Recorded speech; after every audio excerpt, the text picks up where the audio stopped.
नमस्कार दोस्तों।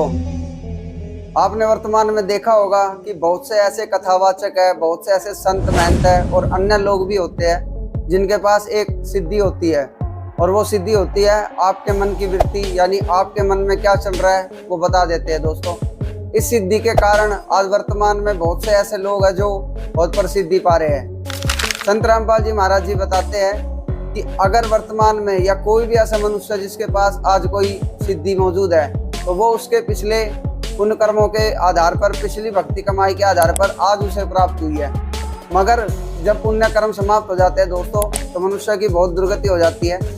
आइए जानते हैं विस्तार से इन सिद्धियों के बारे में कि आखिर में कितने प्रकार की सिद्धियां हैं और इन सिद्धियों का उपयोग करने से हमें क्या लाभ और क्या हानि होती है दोस्तों। तो चलिए सुनते हैं संत रामपाल जी महाराज जी के मंगल प्रवचन और आदरणीय गरीबदास जी महाराज जी की वाणी क्या कहती है इन सिद्धियों के बारे में। अब जो प्रसंग चल रहा है कि इस सतनाम के बारे में प्रसंग है और प्रसंग है कि सदग्रंथ कौन से हैं, सदग्रंथों में को आधार माने तो वो कौन से ग्रंथ है। जैसे श्रीमद् भगवद गीता अध्याय नंबर 16 के श्लोक 23-24 में स्पष्ट कर दिया है कि शास्त्र विधि को त्याग कर जो मनमाना आचरण करते हैं उनकी न तो गति होती है यानी मोक्ष नहीं होता और न कोई सुख होता है और न उनकी कोई सिद्धि साधना प्रफुल्लित होती है, कोई सिद्धि प्राप्त होती है। क्योंकि सिद्धि से ही तो हम सतलोक जाएंगे। सिद्धि माने एक ताकत आएगी हमारे अंदर भक्ति से। तो हम पहले इस ताकत को यहीं बर्बाद करते रहे, किसी को आशीर्वाद दे देते, किसी को बद्दुआ दे देते, यहीं पंचर कर लेते थे। अब पंचर नहीं होने देंगे हम इसमें, और उससे कुछ होना ही नहीं। जो शास्त्र भी देता है कि मनमानी बकवाद कर रहे हैं तो उनमें जो सिद्धि आएगी वो दूसरे टाइप की आएगी, ये ऐसी नहीं आएगी जो हमारे अंदर सिद्धि आएगी। परमात्मा गरीबदास जी ने अपनी वाणी में लिखा कि शब्द महल में सिद्धि 24 हंस बिछोड़े विश्व बीसा। यानी हमारा जो मंत्र है इसमें 24 सिद्धियां आ जाएंगी, लेकिन इन सिद्धियों को तुम प्रयोग ना करना, ना तो बात बिगड़ जाएगी। वो कौन कौन सी सिद्धियां हैं वो दिखाते हैं आपको गरीबदास जी की वाणी में। शब्द महल में सिद्ध 24 हंस बिछोड़े विश्व बीसा। कि जो मंत्र हमने आपको दिया है ये सतनाम और प्रथम मंत्र, इसमें 24 सिद्धियां आपको प्राप्त हो जाएंगी। और जितने आज तक अन्य जितने भी सिद्ध हुए हैं, जैसे इनमें अष्ट सिद्धि ही इनके पास है, 8 सिद्धि होती है इनके पास। और इन 8 सिद्धियों में से किसी को 1 प्राप्त होगी, किसी को 2 प्राप्त होगी। इसी में हल्दी की गांठ पाकर पंसारी बन गई है और हमने ये महापुरुष मान लिए। सिद्धि क्या चीज है? सिद्धि इतना काम है जैसे चींटी होती है, चींटी कीड़ी। वर्षा के दिनों में आप देखते हो कुछ तो चींटी होती है पंखों वाली। तो पंखों वाली जो चींटी होती है वो अन्य चींटियों से सुपीरियर मानी जाती है उनकी दृष्टि में कि ये आकाश में उड़ जाती है, ओहो ये तो पता नहीं क्या बन गई। और जब वर्षा का महीना आता है, सावन के महीने में ये बाहर निकलते हैं, गर्मी अंदर गर्मी हो जाती है तो बाहर निकलते ये फिर कहाँ, या तो दीपक पर जल कर मरती है वो उड़ कर जाने वाली, या फिर तब उस बल्लभ के चारों तरफ चक्कर काट काट के वो पंख टूट जाती है, फिर अंत में वो चींटी की चींटी रह जाती है, वो कीड़ा का कीड़ा रह गया, वो पंख सारी जड़गी। तो इसी प्रकार ये सिद्धि जिनके पास प्राप्त है, सतनाम वास्तविक मंत्र था नहीं और अन्य साधनाओं से ने जो सिद्धियां प्राप्त की तो उन्होंने यही उनको झाड़ दिया, उनकी पांख सी टूट जाती है। उसके बाद फिर वो जीव के जीव और फिर 83 लाख योनियों में धक्के खाते। अब गरीबदास जी क्या बताते हैं? शब्द महल में सिद्धि 24 हंस बिछोड़े विश्व बीसा। एक सिद्धि सुरदेव मिलावे, एक सिद्धि मनोवृत्ति बतावे, एक सिद्धि हो पवन स्वरूपी, एक सिद्धि होवे अनुरूपी, एक सिद्धि निस्वासर जागे, एक सिद्धि सेवक हो आगे, एक सिद्धि सुरगापुर धावे, एक सिद्धि जो सब घट छावे, एक सिद्धि सब सागर पीवे, एक सिद्धि जो वो युग जीवे, एक सिद्धि जो उड़े आकाशा, एक सिद्धि परलोक कह बासा, एक सिद्धि तन कष्ट तन जारा, एक सिद्धि जो हंस नियारा, एक सिद्धि जल डूब न जाई, एक सिद्धि जल पैर न लाई, एक सिद्धि बहु चोले धार, एक सिद्धि नीतत विचार, एक सिद्धि पांचों तत नीरम, एक सिद्धि जो बजर शरीरम, एक सिद्धि पीवे ना खाई, एक सिद्धि जो गुप्त छिपाई, एक सिद्धि ब्रह्मांड चलावे, एक सिद्धि सब नाद मिलावे, एता खेल खिलारी खेल, सोहम हंसा प्रगट भेल,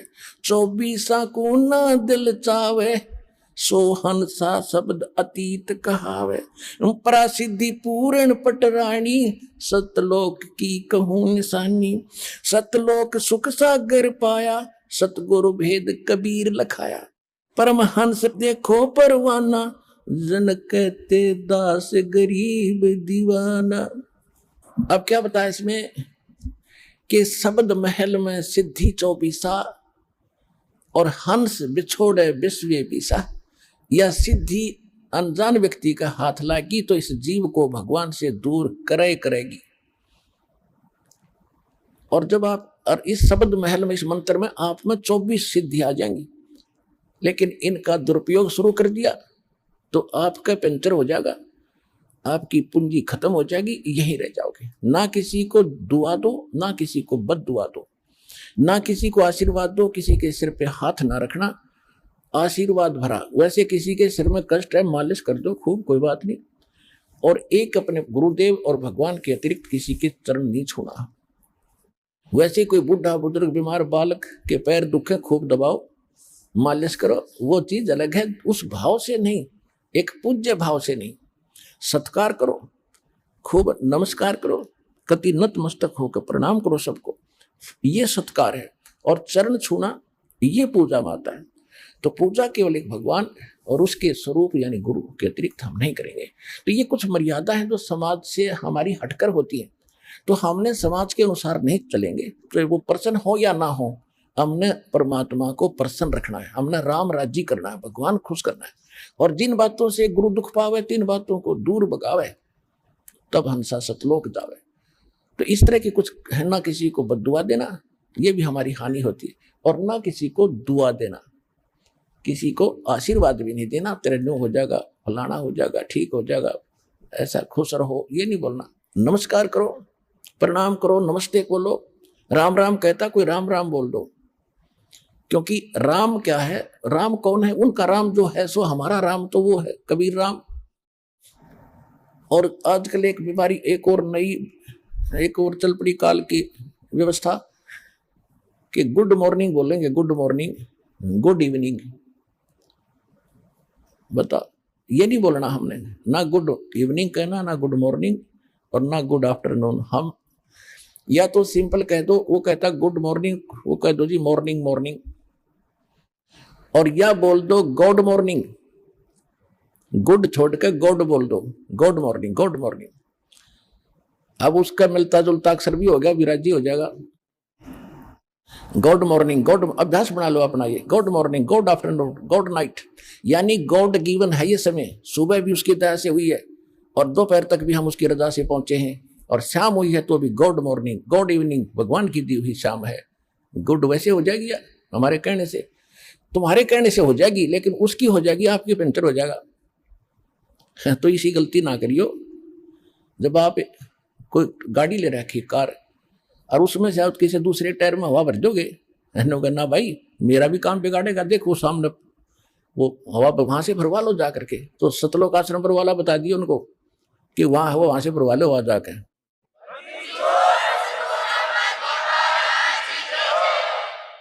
तो इसमें क्या बताया है कि शब्द महल में सिद्ध 24 और हंस बिछोड़े विश्व बीसा। हमारे इस मंत्र में 24 सिद्धि आ जाएंगी।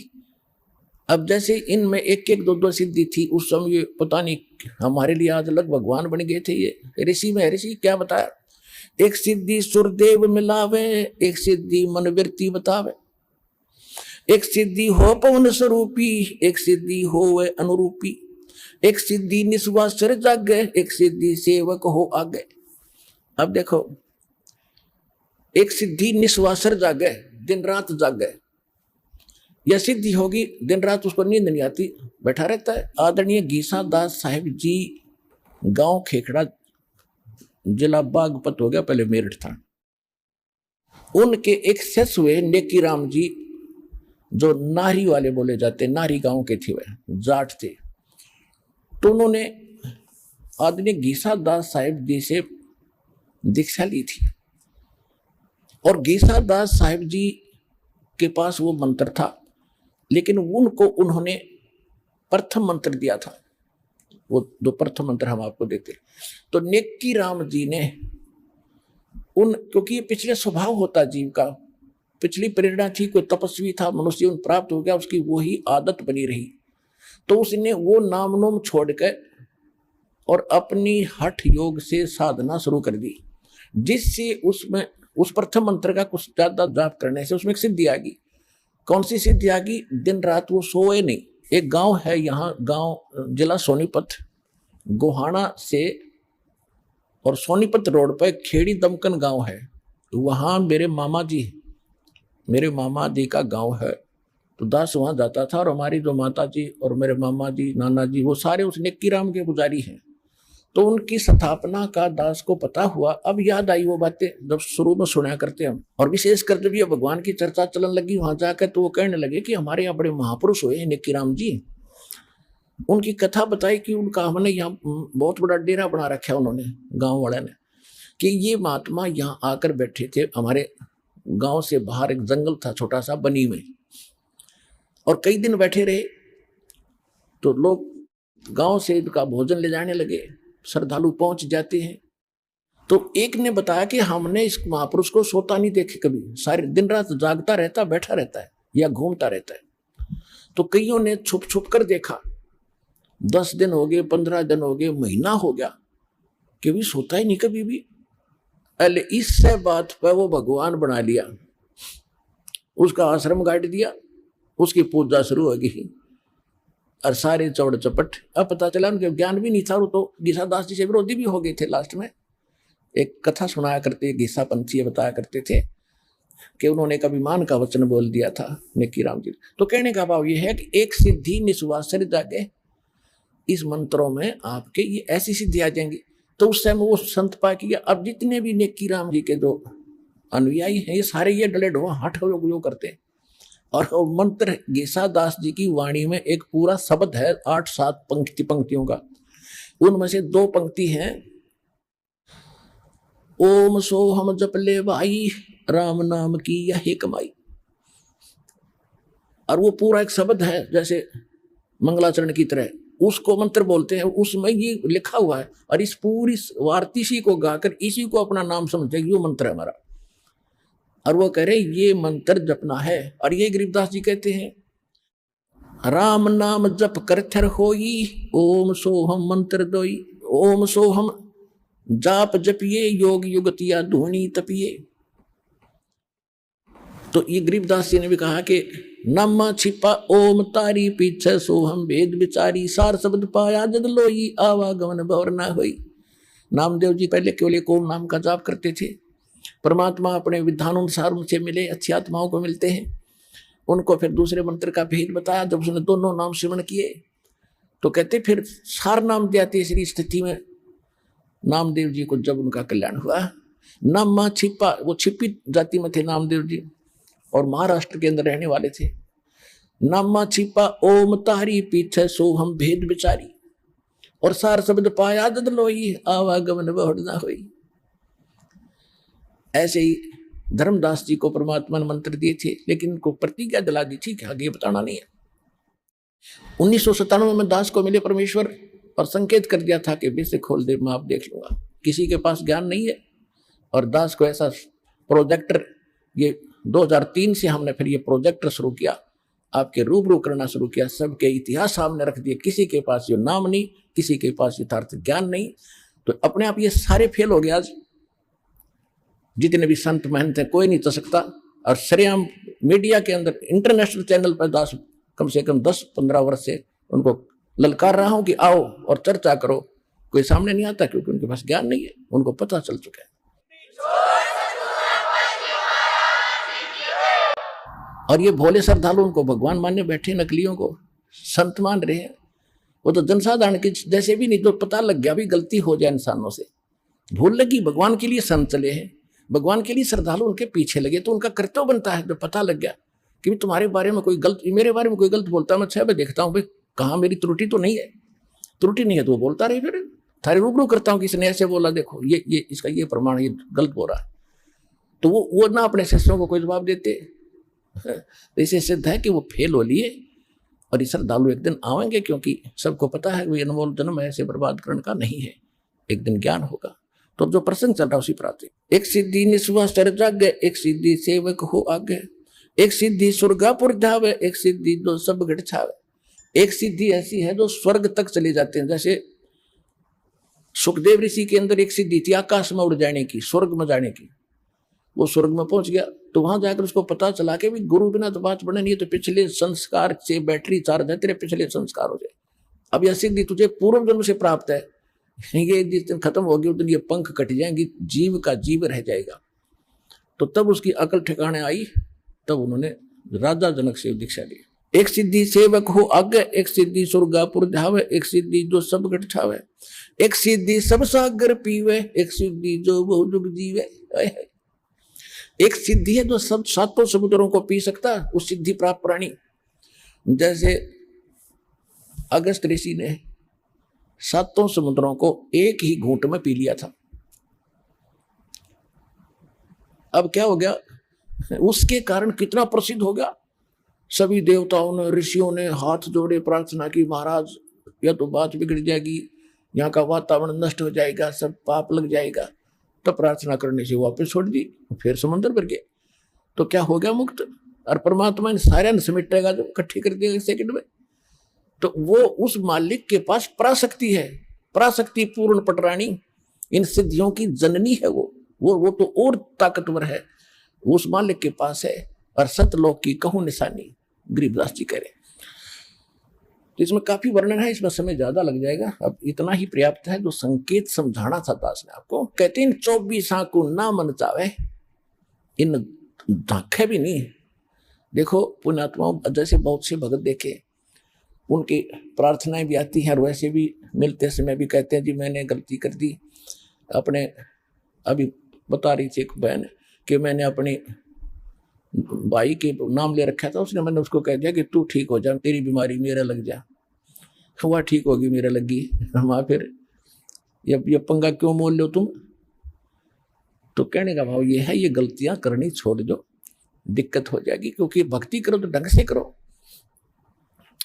अब इसको तो हम इतना सस्ता मान रहे हैं, अब तू अपनी भतीजी ने दे देना 20 लाख रुपये, दे के दिखा, सोने भी ना दे, और दे तो वही वापस दे दिए मेरे। उस धन का आपको पता है, इस धन का आपको पता ही नहीं कितना कीमत आपको कहाँ आवश्यकता पड़ेगी। तो इसलिए ये सारा कुछ ज्ञान देकर आपको सतर्क किया जा रहा है कि कहाँ आप फाउल होते हैं, कहाँ आप मार खाते हैं, और कौन सा धन कितना कीमती आपका है, और इसको आपने कैसे सुरक्षित रखना है ताकि मोक्ष आपको प्राप्त हो सके।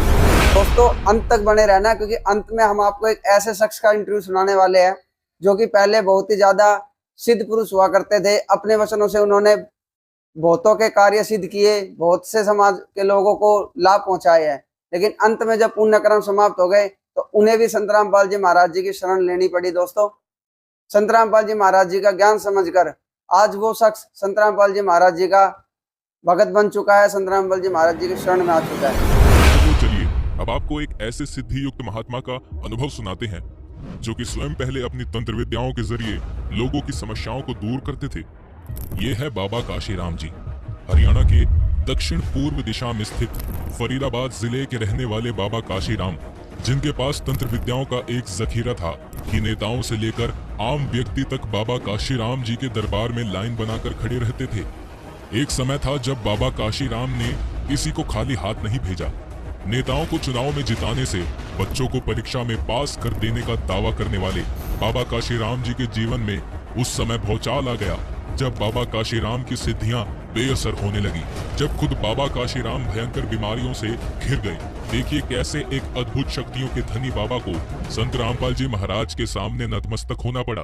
बाबा काशीराम जी की माने तो आज संत रामपाल जी महाराज से बड़ा कोई संत नहीं। संत रामपाल जी महाराज के पास ज्ञान भी है और समाधान भी। उनका कहना है कि संत रामपाल जी महाराज के पास अथाह शक्ति है। जो कभी खत्म नहीं होने वाली। आइए देखते हैं क्या कहते हैं बाबा काशीराम। नमस्कार जी। साहिब जी, हमने आपके बारे में सुना है कि मतलब आपके अंदर जो है वो इतनी शक्ति थी और आपके कह देने के मात्र से जो है वो कई व्यक्तियों की जो है वो संतान की प्राप्ति भी हुई है। यहाँ तक कि आपने बोल दिया है कि लड़का होगा तो लड़का ही हुआ है उनका, और समय भी आपने जो निर्धारित कर दिया है आपने, उसी समय पर संतान की प्राप्ति हुई है। तो ये शक्ति जो है आपके अंदर किस प्रकार से थी, क्या कितना कहाँ तक सत्य है, एक बार हमारे दर्शकों को बताएं कि मतलब क्या ये वास्तव में सच है? हाँ जी, बिल्कुल ठीक बात है, ये सत्य है बिल्कुल। ये हमने गुरु बना रखे थे और उन गुरुओं से हमें शक्तियां प्राप्त हुई और तब ये शक्तियां हमारे अंदर आई। तो मतलब आपके सिर्फ कह देने के मात्र से जो संतान प्राप्ति हुई है, तो मतलब एक बार ये प्रकरण बताएं कि किन किन लोगों को आपने बोला है या फिर कितने व्यक्ति से जो आपने जिनको संतान की प्राप्ति करवाई? ये पंडित लोग भी हैं और अन्य जातीय लोगों से जो मेरे पास आते थे, संपर्क में थे, वो कहते थे कि मेरा तो बीजनाथ हो जाएगा, मेरा संतान नहीं है, एक ही लड़का है, उसको 15-16 साल हो गए। मुल्लाओं पे, मौलवियों पे, डॉक्टरों पे और जहाँ भी जिसने बताया वहाँ पे गए और सभी ने मना कर दिया कि संतान हो ही नहीं सकती।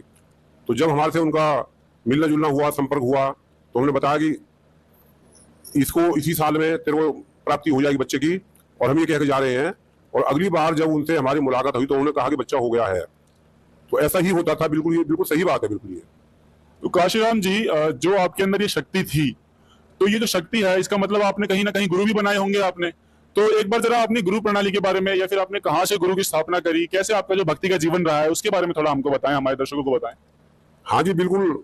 ये जो एक फरीदाबाद हरियाणा खेड़ी पुल पे एक आश्रम है, चेतनानंद, मगनानंद, श्रद्धानंद, और फिलहाल में है वहां पे ये नरेशानंद जी गुरु बने हुए हैं, जो उनकी वेशभूषा, सर पे बाल नहीं रखते हैं वो, और लाल रंग के कपड़े पहनते हैं और तहमद सा बांधते हैं ये, और ये इस तरह की उनकी वेशभूषा हुआ करती थी। हमने उनको गुरु बना रखा था और उन गुरुओं के चलते चलते हम अमरनाथ के 15 साल अध्यक्ष भी रहे। 15 साल तक हमने अमरनाथ में भंडारे करवाए, और इसी उसके चलते चलते और हमें एक मुसलमान गुरु भी मिले, वो पूनाहाना हिंगनपुर के हैं, और हमने उनसे भी सिद्धियां प्राप्त करी। और उन सिद्धियों के बल पे हम, जैसे किसी के संतान की उत्पत्ति नहीं होती है, हमने बोल दिया भी तो संतान की उत्पत्ति हो जाएगी, तो संतान उत्पत्ति हो जाया करती थी। और हमने बोल दिया कि मान लो 8वां महीना भी निकल गया है, 9वां भी निकल गया है, और 10वां भी निकल गया है, 11वां भी निकलने वाला है, बच्चे की उत्पत्ति जन्म नहीं हो रहा है। और हमसे मिले, भाई ऐसे कैसे? क्योंकि जी देख लो इतना समय हो गया, बच्चा का जन्म नहीं हो रहा है। तो आज शाम को 5 बज के इतने मिनट पर बच्चे को गोद में खिला लेना, उसी समय पर उस बच्चे का जन्म हो जाना। या किसी को भूत पिशाच की समस्या होती थी, तो उनके भूत पिशाच की समस्या को हम अगरबत्ती पढ़ के या भभूति पढ़ के पानी में डाल के या उसको ताबीज बना के दे दिया करते थे। और जो लोग बच्चे पढ़ रहे हैं उनको हम पेन पर मंत्र भी पढ़ के उसको दे दिया करते थे। जो कि स्कूलों के जो मास्टर हैं, जो पढ़ा रहे हैं अध्यापक, वो अपने बच्चों के लिए पेन मुझसे बनवा के ले जाया करते थे। अपने रिश्तेदारों के लिए भी पेन बनवा के ले जाया करते थे। लोग डॉक्टर भी बन गए, क्योंकि जो हम पेन पे मंत्र पढ़ के दिया करते थे, और उस मंत्र की शक्ति से जो भी वो पेपर दिया करते थे उस पेन से लिखा हुआ, और उससे जैसे ही वो मास्टर उसको पढ़ते थे, उसको देखते थे, वो एकदम से उनको राइट कर देते, ओके कर दिया करते थे, और पास ही हो जाया करते थे। इस तरीके से हम लोग को किया करते थे। तो काशीराम जी, आपके बारे में सुनने के लिए ये भी आया है कि आप तक अभी जो आपने बताया ये तो हमने सुना ही था, आपके बारे में एक चीज और सुनी है कि आप जहाँ रहते थे उसके पास में आपने किसी को, जो अध्यक्ष को जो है वो इलेक्शन तक जितवा दिए हैं। तो ये एक बार इस प्रकरण को बताया, ये कहाँ तक सही है? मतलब सुनने में आया है कि आपके पास जो है एक नेताजी आए थे और आपने जो है उनको इलेक्शन तक जितवा दिए थे, तो ये क्या कहानी है, एक बार हमारे दर्शकों को बताएं। हाँ जी, ये बिल्कुल सत्य है। एक हरिद्वार में जा रहे थे अपने पहले गुरु के आश्रम में, वहां जैसे सभी लोग खाली समय बैठ के बातें किया करते हैं, तो मेरे मुंह से कोई बात निकल गई। उन्होंने उस बात को पकड़ लिया और वो फिर मेरे पास 5-7 आदमियों को लेके आए कि हम इलेक्शन में खड़ा होना चाहते हैं और गुरुजी आप हमको जितवा दो। मैं कहा भैया मैं तो मोटरसाइकिल बनाता हूँ, मैं तो हथौड़ा छाप आदमी हूँ, मैं इन चीजों को क्या जानूँ, आप किसी और को पकड़िए जो इन कामों को करता है, मैं ये काम नहीं करता हूँ। उनको पता थी कि इसमें सिद्धियां हैं, उन्होंने इस बात पर विश्वास हो चुका था, किसी तरीके से उनको जानकारी मिल गई थी। उन्होंने कहा जी आप हमको इलेक्शन में जितवा दो। मैंने बहाना लगा के उनको टाल दिया, उनको भगा दिया। फिर दूसरे दिन 5-7 लोगों को लेकर मेरे पास आए जो मेरी जानकारी में भी थे और जो पहले जो गुरु थे और उन लोगों की जानकारी में भी थे, उनकी जानकारी भी थे, मेरी जानकारी में थे। उन्होंने को लाकर उन्होंने मुझ पर दबाव बनाया कि जी आप हमको जितवा दो इलेक्शन में। मैंने कहा भैया ये मेरा काम नहीं है, मैं हथौड़ा छाप मैकेनिक आदमी हूँ, मोटरसाइकिल ठीक करता हूँ और वेल्डिंग वगैरह मेरा काम है, मैं ये काम नहीं करता हूँ। और उनको पता चल गई थी कि इस आदमी के पास ऐसा कुछ है कि हमको जितवा देगा। और मेरे पास आके मेरे पैरों को पकड़ के बैठ गए, भैया हमको जितवा दो आप। मैं मजबूर हो गया कि चलो भैया ठीक है कर देते हैं। अब हमने जी उनको जो है आगे हमारे पास, और हमने कहा भैया ठीक है आप ऐसा करो, जो आपके कार्ड हैं पहचान पत्र जो आप किसी को भी देंगे तो आप एक सेंट की शीशी ले आइए और वो ले आइए अपने कार्ड। हमने सेंट की शीशी पे वो कलमा मंत्र का जो मुसलमान गुरु ने कलमा मंत्र दे रखा था, और हम अमरनाथ के भी 15 साल अध्यक्ष रहे हैं, 15 साल हमने वो करवाए हैं भंडारे वहां पे, और पहले गुरु भी जो थे उनको भी मैं भक्ति कर रहा था जो, तो उन तीनों को मिला के मेरे पास ऐसी शक्तियां हो गई थी इकट्ठी कि भोले बाबा भी मेरे पास आते थे, मैं उनको बुला लिया करता था, किसी के पास भी भेज दिया करता था, किसी का काम करवाने के लिए भी वो जाते थे, मेरी सीधी बात उनसे होती थी। तो जो मैंने उनको कहा भैया ठीक है आप ऐसा सेंट की शीशी लाओ और कार्ड लाओ, तो मैंने सेंट की शीशी हाथों पे लगा के उसे मंत्र पढ़ के और उन कार्डों पे सब पे लगा दिया, उनको खुशबू कार्डों पे आ गई। मतलब भैया अब तुम जिन भी इनको किसी को दोगे इनका जो असर है वो उनकी बुद्धि को बदल देगा और तुम्हारे फेवर में आ जाएंगे वो। फिर उन्होंने वो कार्ड में से बनवा के ले गए, उन्होंने गाँव में वो बांटे, तो वो लोग उनके फेवर में आ गए उसको करने से। फिर उसके बाद जब जिस दिन इलेक्शन होना था फिर उन्होंने बोला ये आज का इलेक्शन है, तो भैया ठीक है इलेक्शन है तो कोई दिक्कत नहीं है, आप ऐसा करना मेरे को आप हर 5 मिनट में फोन करेंगे, तो दुकान से वहां से सिद्धि करूंगा, और आपकी वोट चाहे कहीं भी पड़ रही है दुनिया में वो सिद्धि वहीं जाएगी, वहीं पे काम कराएगी आपका। अब जो मैंने उनको बोला कि आप गेट पे जैसा घुसोगे तो रुमाल में थोड़ी सी एक राख ले जाना, चाहे भलाई चेटी के बराबर भी हो, मैं उसे मंत्र पढ़ के दूंगा और उसको आप देहली में डाल देना। तो उन्होंने कहा भाई ये तो वहां पे अफसर लोग होंगे और वहां पे मंत्री होंगे, संतरी होंगे, विपक्ष वाले भी होंगे और इतने लोग होंगे, अब मुझे देख लेंगे तो मेरा क्या होगा, ऐसा तो मैं नहीं कर सकता। तो भैया उनको पता भी नहीं लगेगा, सारा खेल हो जाएगा, तो कैसे होगा, तो चेटी बराबर के राख ही ले लेना आप, उसको रुमाल में रख लेना, अब मैं उसे मंत्र पढ़ के दूंगा, अब जेब में से देहली पे खड़े होकर उस रुमाल को निकाल लेना और उसको झाड़ देना, अपना माथा पोंछ लेना, उससे मुंह पोंछ लेना। अब किसी को क्या पता है माथा पोंछ रहा है पसीना से या क्या कर रहा है, किसी को क्या पता। तो वो जो भी उस गेट के अंदर जाएंगे वो सब तुम्हारे फेवर में हो जाएंगे और तुम्हारे को ही वोट देंगे।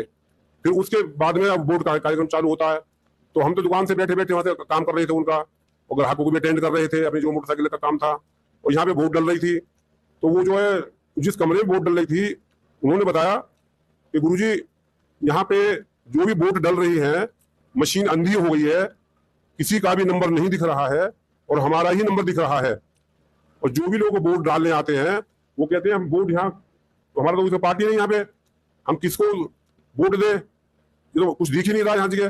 तो वो लोग आपस में बात करते हैं, अरे भाई काम छोड़ के आए हैं तो दूर से चल के आए हैं, जो दिख रहा उसी को दे दो, देनी तो है किसी को भी दे दो, जो दिख रहा उसी को दे दो।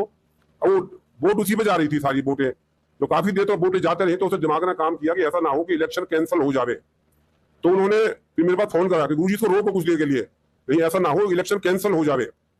तो इस डर से उन्होंने फिर मेरे से कहा गुरुजी आप इसको रोक ये सकती हो, रोकिए थोड़ी देर, तो अन्य जगह वोटें जाने दीजिए। हमने कहा भैया ठीक है रोक देते हैं, और 5 मिनट में मेरे फोन कर रहे थे, मैंने बोला था उनको।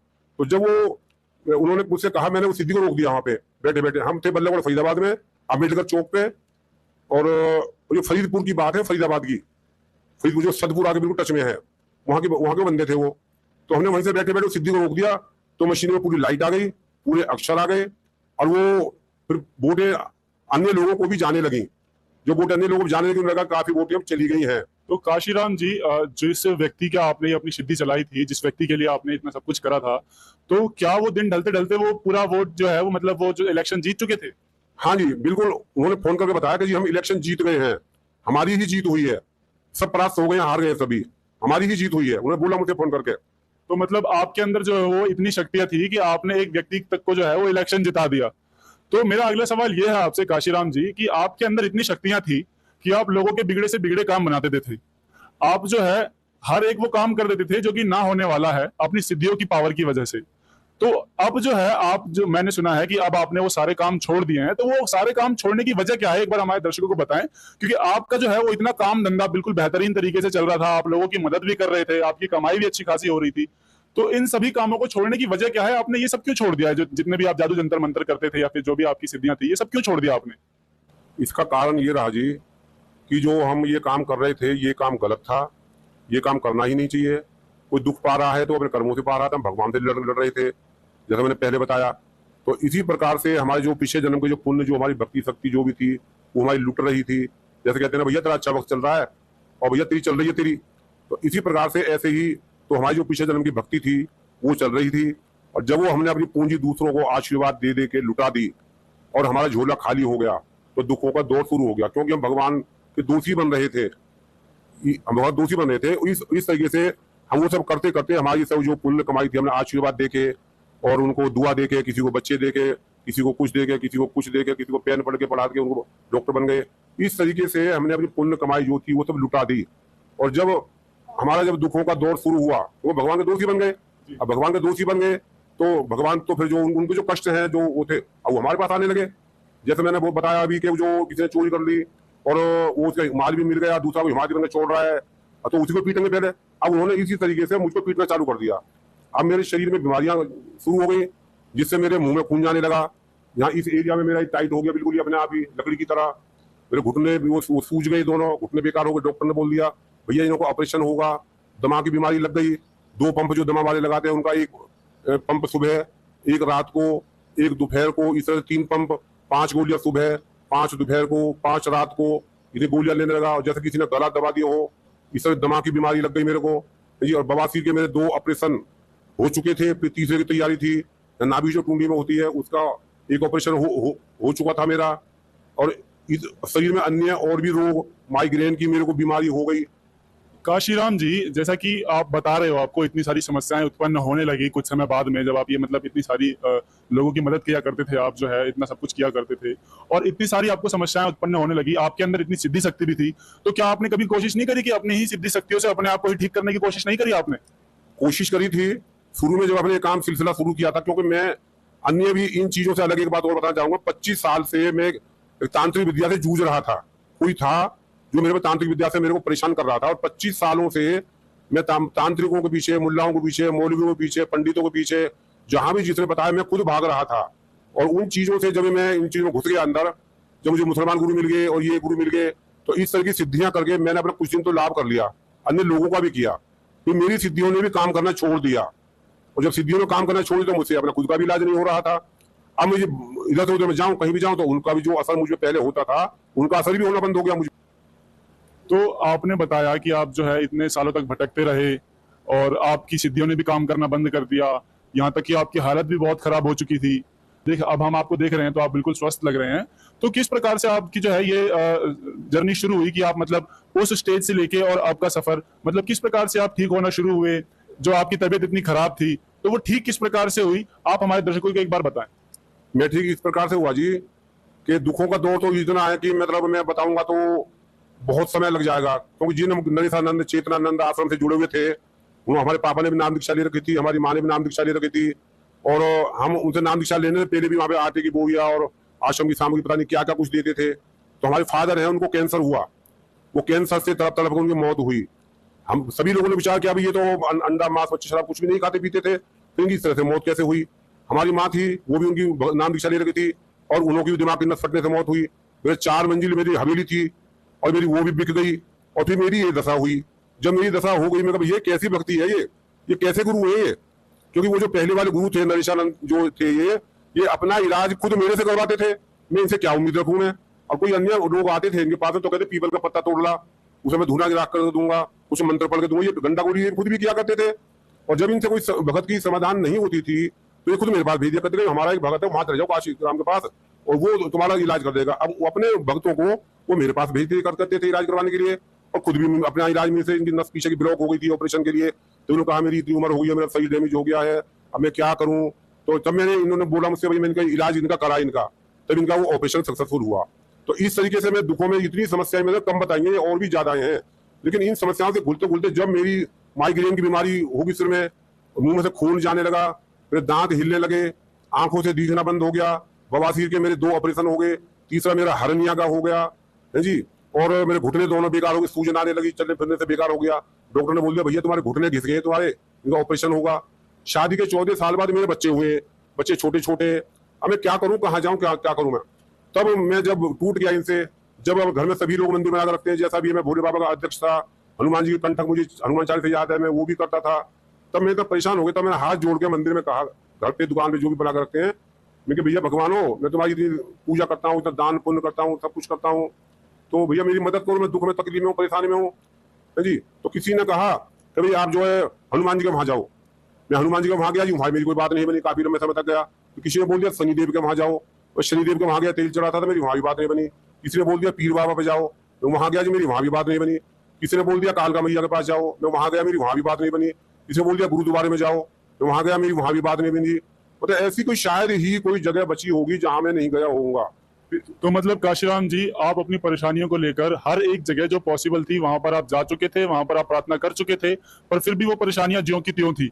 लेकिन वो जो परेशानी आपको थी वो आखिरकार ठीक कैसे हुई?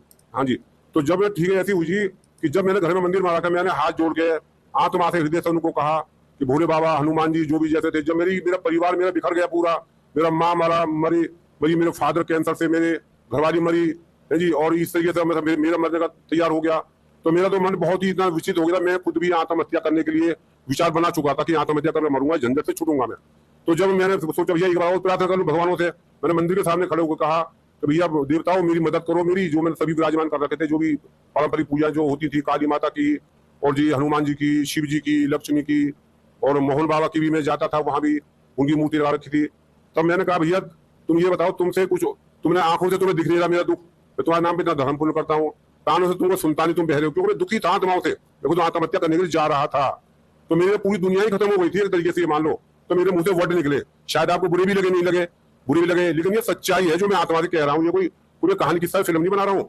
तो जब मैंने उनसे भगवान से हाथ जोड़ कर कहा कि भाई तुम्हें आंखों से तुम्हें दिखता नहीं और कानों से तुमको सुनता नहीं, और तो दूल्हे की तरफ सज के बैठे हो यहाँ जी, तुम्हारा मैं क्या करूँ, कहाँ जाऊँ मैं, कहाँ मरूँ, कहाँ तुमको ले जाऊँ मैं, ये सच्चा तो मैं जगह खाली करूँ, तुम्हें नास्तिक हो जाऊँ मैं, इतना मैं दुखी झेल रहा हूँ। तो तब मैंने जब परेशान हो गया, मैं भगवान, मैं या तो आत्महत्या करूंगा या मुझे तू रास्ता दिखा दे, भगवान तू कहाँ है। जब मैंने आत्मा से हृदय से पुकारा भगवान तू कहाँ है, तो एक हमारा एक पड़ोसी है, वो अम्बेडकर चौक के जो लाइब्रेरी मार्केट है, वहां पे डीलक्स शौचालय है, उसके बगल में तेजपाल भगत जी उनका नाम है। जब वो एकदम से अचानक वो दुकान पे आ गए, उससे पहले वो कभी मेरी दुकान पर नहीं आए, मैं उनके घर पे नहीं गया, कभी राम राम शाम शाम भी नहीं हुई, कोई लड़ाई झगड़ा नहीं था, कोई लेन देन नहीं था, बस ये जरूर पता था कि ये हमारे पड़ोसी भाई हैं। तो एकदम से दुकान पे आके बैठ गए वो। उन्होंने कहा कि और सुनाओ जी कैसे हो भगत जी। तो भगत जी कहने का कारण है कि हमारे पापा भी भक्त बनने का काम करते थे और फिर मैं करने लगा, और हमारी इस संत रामपाल जी महाराज का जो भक्त जो समाज है इसमें सत्साहेब भगत जी कह के ही बोलते हैं, ये भी कारण था। मैंने बोला जी ठीक हूँ। तो अंदर से आवाज आई, अबे नालायक अब तो सही सही बोल दे, अंदर से आवाज आई आत्मा से। फिर मैंने कहा भगत जी मैं बहुत परेशान हूँ, बहुत दुखी हूँ मैं। तो जी क्या हो गया, मैंने उनको बताया जी मेरे मुंह में तो खून जाता है और यहाँ पे लकड़ी का सा बिल्कुल बन गया है, कोई असर नहीं होता खुजाने का कुछ भी, पता नहीं क्या हो रहा है, आंखों से बहुत कम दिखना हो गया है, सिर में माइग्रेन की बीमारी है, दिल्ली तक के डॉक्टर को दिखा चुका हूँ, और जी मेरे बवासीर के 2 ऑपरेशन हो गए, तीसरे की पूरी तैयारी हो रही है, नाभि में हरनिया हो गई, उनकी बीमारियों से मैंने उनको बताया। तो उन्होंने कहा कि आप संत रामपाल जी महाराज की शरण में जाओ, वो पूर्ण परमात्मा है, पूर्ण ब्रह्म है, वो परमात्मा ही है, आप उनकी शरण में जाओ, वहां तुम्हारा उद्धार होगा। मैंने कहा भैया हम कहा करें, हमें तो गुरु बना रखे। तो उनको जो आपके जो गुरुजी हैं ये नकली है, इनमें सच्ची भक्ति बिल्कुल भी नहीं है, जो शास्त्रों में अनुसार जो गीता में लिखा हुआ है, अन्य जो उनमें लिखा हुआ है, इनपे भक्ति नहीं है, ये मनमानी भक्ति दे रहे हैं, इन पे वो कुछ भी है नहीं, इन पे भक्ति नहीं है। वो आप संत रामपाल जी महाराज में जाओ। मैं क्या बोला भैया हम तो जो है हनुमान जी की मंदिर में जाते हैं, वहां कहते हैं संकट कटे मिटे सब पीरा जो सुमरे हनुमत बलवीरा, हम तो जी वहां से भी उन पर कुछ नहीं हो रहा है। और जी मैंने जितने भी सबका नाम लिए वहां पे भी मैं सभी जगह गया, लेकिन कोई बात नहीं बनी। फिर मैं बोला भगत जी हम क्या करें जी। फिर 4 दिन बाद मैं उनके बाद फिर गया, उतने कह के चले गए। फिर मैं उसे बोला भगत जी क्या करें, कुछ हमें रास्ता दिखाओ, हम तो बहुत परेशान बहुत दुखी हैं। उन्होंने कहा संत रामपाल जी महाराज शरण में जाओ आप। तो भैया हम कैसे जाए, हमारा कैसे बताया, हमारे पापा ने उनको गुरु बना रखा था, हमारी माँ ने गुरु बना रखा था, हमारी घरवाली ने गुरु बना रखा था, हमने गुरु बना रखा है। तो उनसे जाके पूछो कि तुमने हमारे बाप को लूट लूट कर खाया, तूने हमारी माँ को लूट लूट के खाया, तूने हमारी घरवाली को लूट लूट कर खाया, क्योंकि मेरी घरवाली भी मर चुकी है जी, ये दूसरी है जो फिलहाल प्रेजेंट में है। और जी अब मेरे मरने की तैयारी हो रही है, मेरी हवेली थी 4 मंजिली मेरी, वो बिक गई, अब दुकान बिकने की नौबत आ गई, शादी 14 साल बाद बच्चे हुए, मैं तो बिल्कुल सड़क पर आ चुका था, बिल्कुल आत्महत्या करने को सोच ही रही थी मैंने तो उन्होंने कहा जी ये जो है बिल्कुल नकली संत है, इन पे वो भक्ति विधि नहीं है बिल्कुल भी, आप उनकी शरण में जाओ। तो भैया मैं कैसे छोड़ूं इन सब को, इतने परदादा दादा हमारे बाप सभी सब पति, मेरे को कैसे छोड़ूं, मैं कहा करूं, मैं तो अमरनाथ का अध्यक्ष भी हूँ 15 साल से। जब उन्होंने कहा तो आप एक काम करो, आप अपनी दुकान पर जाओ और वहां जाकर जिस कुर्सी पे बैठे हो उसी पे बैठो। तो अच्छा जी वहां जाके आत्मा से हृदय से कहो कि संत रामपाल जी महाराज यदि तुझ में कोई शक्ति है, तुझ में कोई पावर है, तो तू मुझे भी दिखा दे, बंदी छोड़ हम तो कुछ जानते ही नहीं थे, यदि तुझ में कुछ शक्ति है तो दिखा दे, मेरा भी समाधान कर दे कुछ, मैं अपने गुरु को छोड़ के तुम्हें ही अपना गुरु बना लूंगा। अच्छा जी फिर क्या होगा, कि मुझे क्या पता क्या होगा, आज तुम जाओ भगवान से बात करो और जाओ मेरी दुकान पे ये बात बोलो वहां जाके। अब जी मैं मरता क्या नहीं करता, मैं दुकान पे आया, कुर्सी पे बैठा और कुर्सी पे बैठ के मैंने फिर बोला कि संत रामपाल जी महाराज, यदि तुम में पावर है, तुम में कुछ शक्ति है, तुम कुछ हो, तो मुझे भी दिखा दो। मैंने तुम्हारा बड़ा नाम सुना है, मैं अपने गुरु को छोड़ दो, तुम्हें अपने गुरु बना लूंगा। इतनी बोलने के बाद ही भगत जी आप विश्वास करेंगे नहीं करेंगे ये तो आप जाने, मैंने जैसे बोला एकदम से बात मेरी पूरी भी नहीं हो पाई थी, इतने एकदम से सिर से जो माइग्रेन का दर्द था एकदम से गायब हो गया। दुकान में ऐसे बदबू ऐसे आती थी जैसे कोई सूअर मरा पड़ा हो, उसमें कीड़े पड़ रहे हो, उनको कोई जला रहा हो, इस तरीके से दुकान में से बदबू आती थी। वो सारी तुरंत खत्म हो गई। जो सांस में घुटन सी रहती थी, गला दबा सा रहता था, दिमाग बीमारी, वो तुरंत खुल गई एकदम से। जो घुटनों में दर्द रहता था वो बिल्कुल एकदम से उनको राहत मिल गई, वो ठीक हो गया। जो बवासीर में जो मतलब वो अंदर दबा दबा सा पूरा पूरा सा दर्द रहता था वो एकदम से ठीक हो गया। कहने का मतलब ये है कि मेरे शरीर में एकदम तुरंत से सारी बीमारी छूमंतर हो गई मात्र इतना बोलने से। तब मेरी समझ में आया भाई ये भगवान हो सकते हैं, ये भगवान हो सकते हैं। तो मैंने अपनी घरवाली को बोला कि हम 25 सालों से मुल्ला मौलवी तांत्रिकों के पीछे भाग रहे हैं और हम मरीज थे और डॉक्टरों के पीछे भागते भागते हम खुद भी डॉक्टर बन गए है जी। तो भाई इन्होंने सारी लीलाएं पट दी मात्र ऐसा बोलने से। कोई गंडा गोली ताबीज लेना देना कुछ नहीं, शक्ल भी नहीं देखी, दिखाई भी नहीं, कुछ नहीं है जी। तो इस तरीके से काशीराम जी, आपके कहने का मतलब ये है कि सिर्फ आपने एक प्रार्थना लगाई, या फिर आप यूं कहें कि आपने सिर्फ एक हृदय को लेकर, आत्मा को लेकर एक हृदयपूर्ण बात कही और आपके सारे दुख दर्द दूर हो गए। हाँ जी बिल्कुल दुख दूर हो गए। जब मैंने घरवाली को बोला अपनी भगत की जो दूसरी है कि भाई ऐसा बोला मैंने और ऐसे ऐसे मेरे को सारी बातें बताता था जो भी मेरे साथ होता था। तब उन्होंने कभी ऐसा बोलने से हो गया? हाँ जी हो गया। तो हम कुछ लिखते भी थे, पहले कुछ लिखवाते भी थे। तो गुरुजी सत्संग में बोल रहे थे कि ये मेरा हॉस्पिटल है, जो आश्रम है मेरा हॉस्पिटल है और मैं यहाँ का डॉक्टर हूँ और यहाँ पे मैं मरीजों का इलाज करता हूँ। तो फिर हमने सोचा कि भैया ठीक है, तो पर हम भी अपना इलाज वहीं करवाएंगे। मैंने अपने बच्चों से बोला कि चलो चलो भाइयों हॉस्पिटल चले, डॉक्टर गुरु तत्वदर्शी संत रामपाल जी महाराज बतायो भाई, वहां शरीर के रोग तो कटे ही कटे, सच्ची भक्ति भी मिल जाए।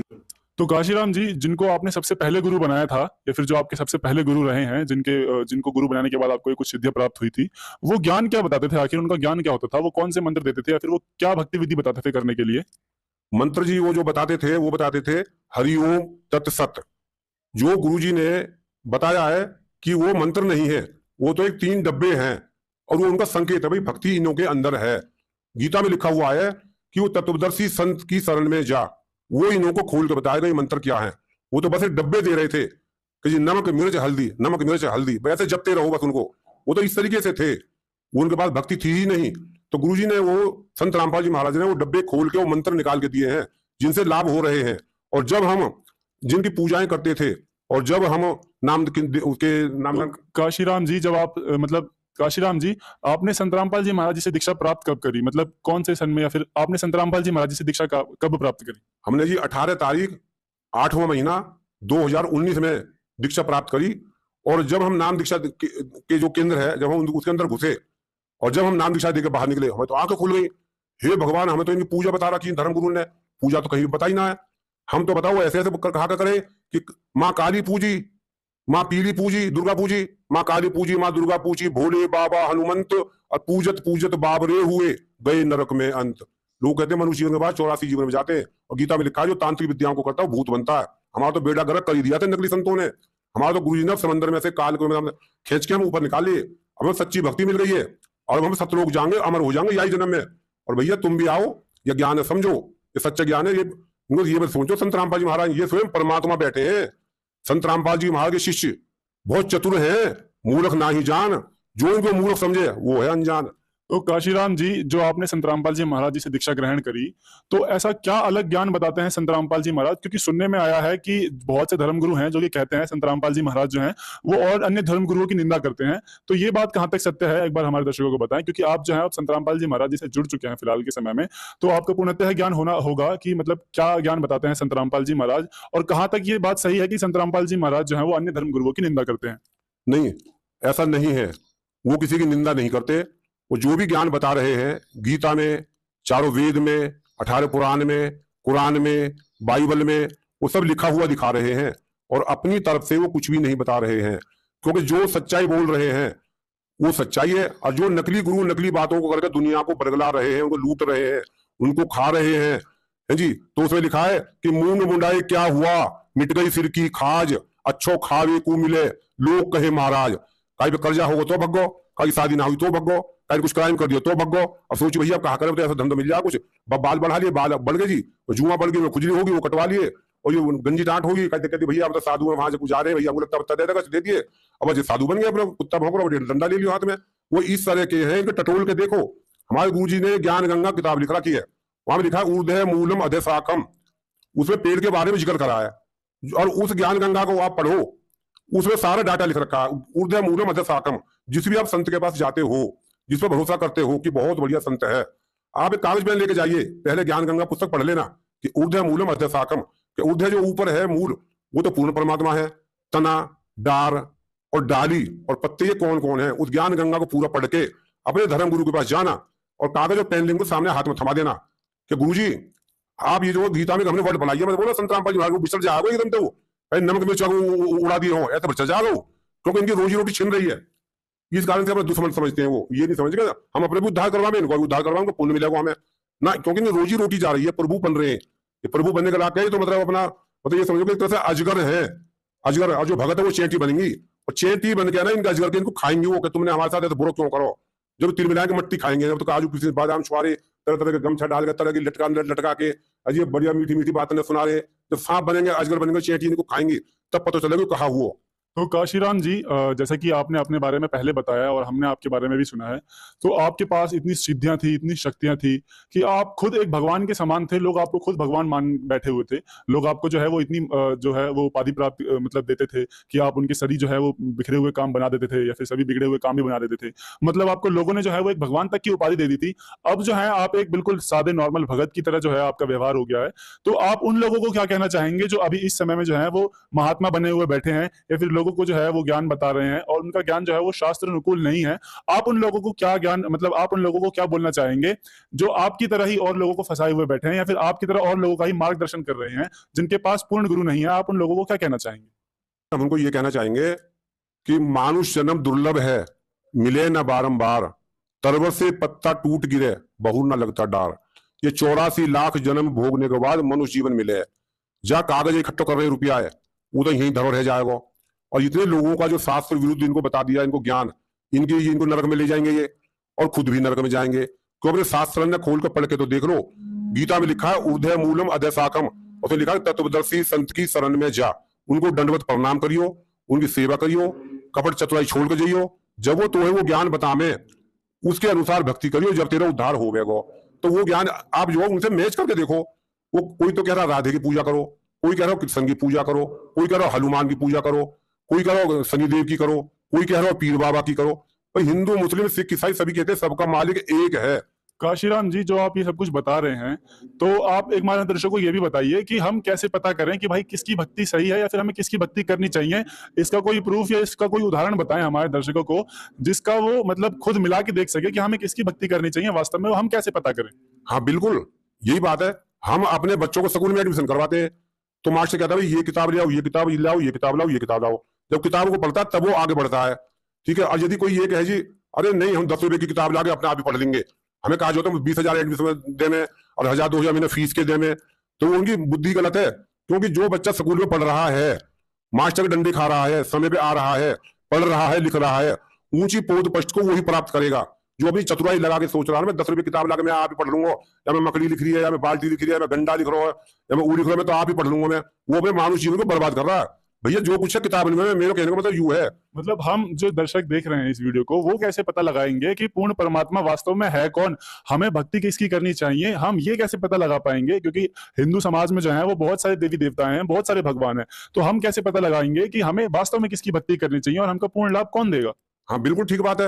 आप पहले ऐसा कीजिए, संत रामपाल जी महाराज के सत्संग आ रहे विभिन्न चैनलों पे, और सुबह भी आते हैं, और फोन पे आप सर्च मारो 24 घंटा कभी भी सत्संग सुन लो। आप उनके सत्संग सुनिए, और आप सत्संग सुन के उसमें सारे पॉइंट बताते हैं। और ये गुरु जी की किताब है, किताब तो बहुत है, ज्ञान गंगा किताब है, आप उसे निःशुल्क डाउनलोड करो, फ्री में तुम्हारे घर पे ही आवेगी वो। उस किताब को पढ़िए, तो मानव जीवन में बेगर ना मिलेगा भैया यो। या मानव जीवन को फायदा उठा लो, सतलोक जाने की तैयारी करो, अपने जीवन क्यों बर्बाद कर रहे हो? आप उस किताब को पढ़ो, ज्ञान गंगा को, उसमें पूरा डाटा लिखा हुआ है कि कहाँ हमें कौन सी भक्ति करनी चाहिए, किसकी भक्ति करनी चाहिए। हिंदू धर्म के लोग अब ये ना समझे कि कोई दूसरा धर्म बना रहे हैं, ऐसा नहीं है। ये जो उन्हीं देवताओं को ही भक्ति बता रहे हैं, है जी। हमारी कहते हैं तीनों देव कमल दल बसे, ब्रह्मा विष्णु महेश, प्रथम इनकी वंदना फिर संत सतगुरु उपदेश। हमारे गुरुजी इन्हों की ही भक्ति करवाते हैं, क्योंकि हम इनके लोक में रह रहे हैं और हम इनका दिया खाते हैं। दूध है, चीनी है, चाय की पत्ती है, रोटी है, दाल है, सब्जी है, हवा पानी है। हम इन देवताओं के कर्जदार हैं। और जब हम इनके गुरुजी इनकी विधि बता रहे हैं, इनके कर्जा को उतार के फिर हमें छोड़ देंगे कि जाओ भैया अपने अपने घर चले जाओ, सतलोक चले जाओ। तो जब हम यहाँ से जाएंगे, आप ज्ञान गंगा किताब को मंगाओ और संत रामपाल जी महाराज के सत्संग यूट्यूब पे, टीवी में तुम्हारे पे आ रहे हो, वह देखो। आप देखने में कहा जा रहा हो, हम नाटक देखते हैं, पिक्चर देखते हैं, ना तो हमारे जीजा, ना हमारे सारे, ना हमारे मौसा, ना हमारे फूफा, ना पड़ोसी, ना भैया, ना भतीजा, कोई भी ना है, और बड़े निगाह गाड़ के इंटरेस्ट लेकर देखते हैं। तो भैया उनका तो हमारे को रिश्तेदारी है ना, और ये हमारा उद्धार करने को आए हुए हैं। हम इनका सत्संग देखें, तब देखें सच्चाई क्या, पता सामने अपना भी आ जाएगी सभी सच्चाई। अब ज्ञान गंगा किताब पढ़ो और गुरु जी संत रामपाल जी महाराज का सत्संग सुनो, विभिन्न चैनलों पे आ रहा है। अब खुद मैच कर लेना, और किताब सामने कॉपी रख लेना, कागज पेन रख लेना। कोई भी डाउट हो ना आपको तो उसको कागज में लिख लेना, और उस पर काफी नंबर लिखे हुए, किसी शंका का समाधान कर लेना। आपको पता चल जाएगा कौन नकली गुरु है। ये सब इनको पैसे कमाने की होड़ लगी हुई है। जितने भी गुरु है सब इनको ज्ञान अलग अलग है जी। कहते हैं हिंदू, मुस्लिम, सिख, ईसाई सब इनको मालिक एक है। तो भैया इन तो मालिक धनी बना दिए। कोई कह रहा राम की, कोई कह रहा कृष्ण की, कोई कह रहा हनुमान की, कोई कह रहा दुर्गा की, और कोई कह रहा काली माता की, कोई कह रहा किसी की, कोई कह रहा किसी की, कोई कह रहा किसी की। भाई तो एक आदमी इतनी पूजा कैसे करेगा? सबको मालिक तो एक है। तो एक कौन है? वो कबीर भगवान है। सतयुग में सत्य सुकृत नाम से आए, त्रेता युग में मुनिंदर नाम से आए, द्वापर युग में करुणा में नाम से आए, और कलयुग में 625 वर्ष पहले काशी बनारस मगहर जिले में लहर तारा तालाब पे कमल के फूल पे उतरे सुबह सुबह है जी। और अब वही कबीर भगवान संत रामपाल जी महाराज के रूप में अवतरित हो चुके हैं। तो भैया ये आपको ज्ञान समझना ही पड़ेगा, सच्चाई है हमें। या तो अपने मनुष्य जीवन बर्बाद करके आप भैया 84 में जाओगे, और जो इस ज्ञान को समझ लोगे तो अपना उद्धार करवा लोगे, अपने परिवार को उद्धार करवा लोगे। अब आपको सोच लो अपना जीवन है या बनाओगे बिगाड़ो, तुम्हारे हाथ में है। दर्शकों, देखा आपने, अपने शब्दों की शक्ति से लोगों के कष्टों को दूर करने वाले खुद काशीराम जी को भी संत रामपाल जी महाराज की शरण में जाना पड़ा। अपनी तंत्र विद्याओं और सिद्धियों के जरिए काशीराम जी ने अपनी सारी भक्ति कमाई नष्ट कर दी, जिसके कारण उन्हें घोर कष्टों का सामना करना पड़ा। सिद्ध शक्तियों की प्राप्ति मनुष्य को उसके पिछले पुण्य कर्मों के आधार पर होती है, जिसे मनुष्य प्रयोग करके अपना व दूसरों का भला कर तो लेता है, परंतु अपनी सारी भक्ति कमाई नष्ट हो जाने के उपरांत प्राणी को अनेकों कष्ट भोगने पड़ते हैं। जब इस बात का काशीराम जी को ज्ञात हुआ तो अपनी सारी समस्याओं का समाधान पाने के लिए काशीराम जी को संत रामपाल जी महाराज की शरण में जाना पड़ा, जिसके उपरांत उन्हें अपना खोया हुआ जीवन वापस हासिल हो गया। दर्शकों, वर्तमान समय में केवल संत रामपाल जी ही एकमात्र ऐसे संत हैं जिनके पास पाप नाशक मंत्र हैं, जिनके जरिए लोगों को आज अनेकों लाभ प्राप्त हो रहे हैं। आज काशीराम बाबा जैसे कई ऐसे संत, महंत, साधु हैं जो कि अपनी सर्वतंत्र विद्याओं को त्याग कर संत रामपाल जी महाराज से दीक्षित होकर ये स्वीकार कर चुके हैं कि इस पूरे विश्व में केवल और केवल संत रामपाल जी महाराज ही पूर्ण संत हैं। धन्यवाद।